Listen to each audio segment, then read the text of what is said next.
all, greetings from the apocalypse.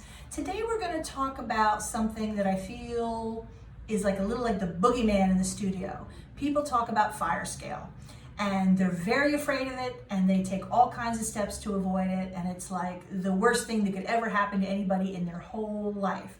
So today we're going to talk about when it will happen, when it won't happen, and what you can do about it and how to just stop being so afraid of it. So fire scale is something that only affects sterling silver. So if you're not working in sterling, then you don't have to worry about it. Fine silver doesn't do it, and high carat gold doesn't do it. And I don't believe the lower carat golds do it either. I've never seen it, so you can all let me know if that's true or not. But in like 30 years of working in the studio, I've only seen fire scale maybe a handful of times, and yet everyone is terrified of it, and they're coating their entire pieces in flux, and everything is this big crusty mess, and they can't see what's happening because everyone lives in terror of this horrible thing, fire scale. Okay, so first let me just tell you what fire scale is. You know how when you heat sterling silver, it has copper in it, right? So then it gets oxidized, it gets dark, and you have to pickle it.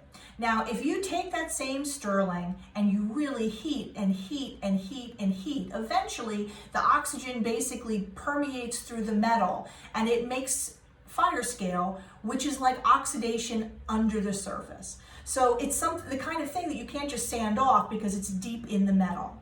Now, the only times I've ever seen fire scale happen are things like a thick cuff bracelet, if you're doing like a vessel, like a bowl or something like that, where you're gonna like really be heating the whole thing, especially if you're like soldering smaller elements to something thick. But in your normal like ring, earrings, necklace, any of those things, I have never seen fire scale, never. So I think we all need to kind of pull back from the edge and calm down about fire scale. Now, if you're working on a very large thing, like a large cuff or whatever, then yes, it is a concern. And you've got a basic method which you can coat the entire thing in flux, which will keep the oxygen from getting in there and making fire scale. You can also use something like fire scoff. That's a ceramic coating. You heat the piece gently and you spray this on, and it basically like seals up the whole thing, and it also acts as flux.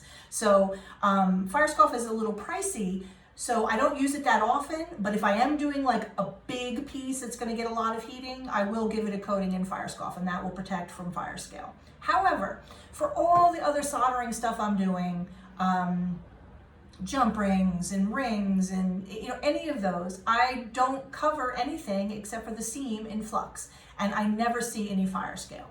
So I want everyone to take like a deep calming breath and remember, fire scale is actually a very rare problem. It can happen, and if you're working on a really large, thick piece that's going to take extended heating, then yes, we will need to coat everything. But all your normal operations in most studios and things like that, you're not going to see it. So calm down and just put flux in your seam and everything will work great.